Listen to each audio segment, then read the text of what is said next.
nakikita ko na may padating pa! Tatlong malalakas na nilalang. Pinagpapas ang future. May future sila sa pagbasa ng future. At eto pa, may parating na tatlong artistang huhulaan nila. Sino kaya ang mga artistang ito? Hulaan nyo. Ay, joke lang. Ako nga pala mga hula. Isa sa mga celebrities na ito ay galing sa... Nag-over the bakod daw? At ang love team na kinakikiligan ng buong sambayanan. At dahil ng fortune telling ang episode natin ngayon, ito na ang FTM, ang fortune telling moms, folks. The full-time moms, Miss Kristen Chico Sandeja and Miss Susie and Tata Andrea. Sila? Hamon? Yum! Pasko na ulit! Teka muna, FTM ba? Fortune telling mo. Pwede! FTM, false or true. Ayan, malalaman na ninyo. And this will be an exciting episode at Mandam Boladas. Yan, said. Pag-uusapan naman natin ang divination o iba't ibang klase ng fortune telling. May face reading? Merong seed reading? Merong palm reading. Hula ho, true ba to? That's what we're gonna find out. Hula ho. That's what we're gonna find out tonight.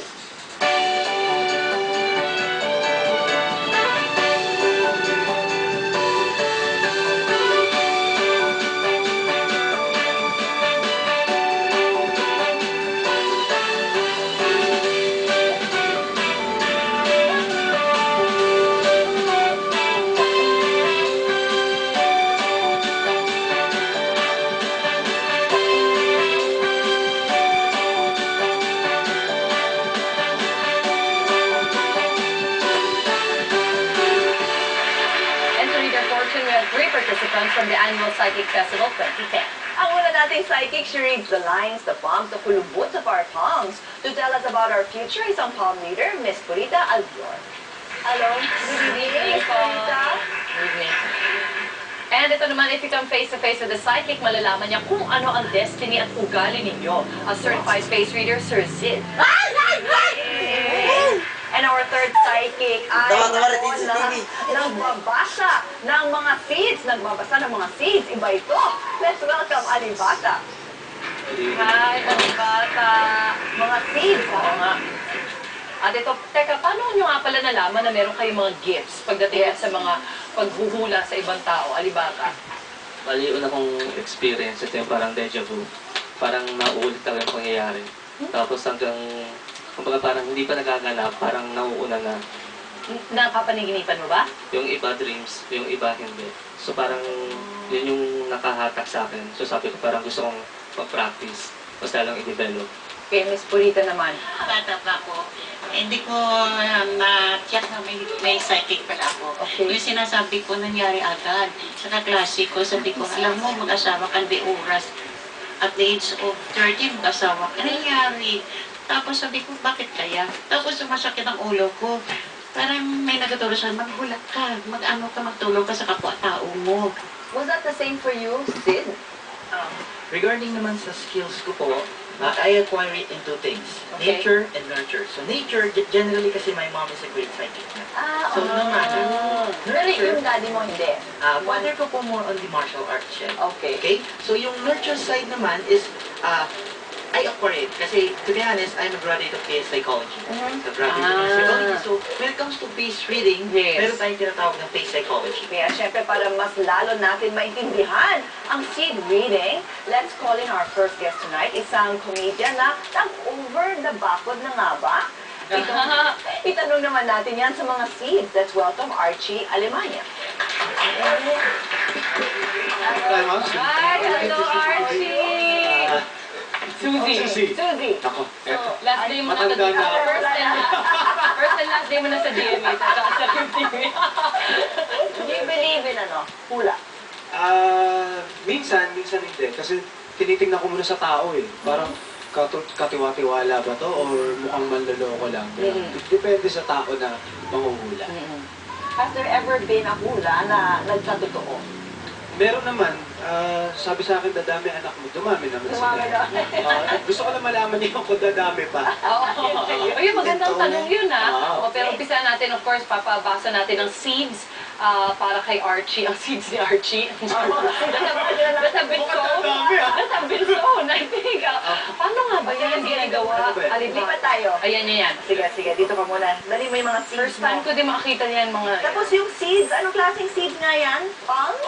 Palm Hindi pwedeng seeds. kahit anong seeds. Kahit anong buto. Siguro kung kaya mong ukitan or kaya mong mabasa, Butong mga pakpak, symbols. Pwede rin. Kasi lahat naman ng seeds may meaning. Anong binabasa sa seeds? Yung mga lines? Bali po dito po, ang pinabasa ko is yung symbols, yung alibata. So, inukitan mo siya. Yung pa po. Inukitan mo siya. Hindi siya yung natural na seed, gano'n. Ginawa mo siya ng symbols. Alibata is Philippine alphabet. the Philippine alphabet. Oo. Mga unang panahon. Ayan, Okay, sige. go. Let's Paano ba to? try. Anong gagawin? Bali kung may specific question ka, isipin mo muna, tapos pick 3 seeds.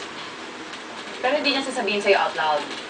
Pwede, mas maganda sabihin mo, para mas clear. May mga shows ba na pupuntahan ko, guest lang ko, kaya magiging regular ako magre-rate? Dahan-dahan. Ito. Bali dito pinapakita na hindi lahat.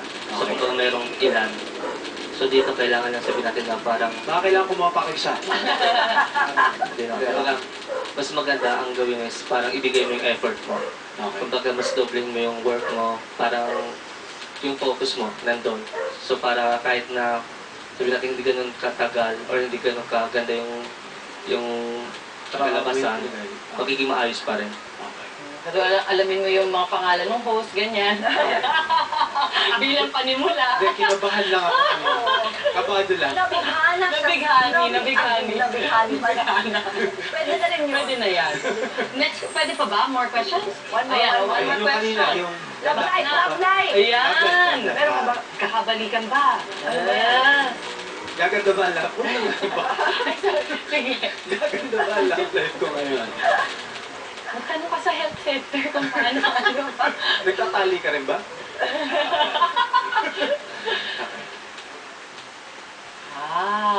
Bali dito naman, face dito, pinapakitaan na parang magkakaroon ng conflict. Pero hindi naman to the point na parang hindi na malulunasan. Kailangan alamin mo muna kung may masasaktan or below the belt, parang ganun. Paano conflict? Parang, ano ba yan? Sa pinaka-parang more sa attitude, maaari sabihin natin yung init ng ulo mo, parang biglang lalabas. Na maaaring siya, na hindi siya. Na magkakanak pa ako, parang... Yun ang tanong ko. Hindi, yung love life. Love life, love life. So okay ang love life. Nalito ako sa tanong ko. Maano din niya yung sarili niya, kunwari sa... Kumbaga siya yung parang magdadala para mas lalo mapaayos. Nasa iyo mga kamay. It's all with you, Arch. Yes. That's the bottom line. When we come back, we will discover more about the mystical powers of divination o panguhula through face reading. Sa pagbabalik ng Full Time Eyes.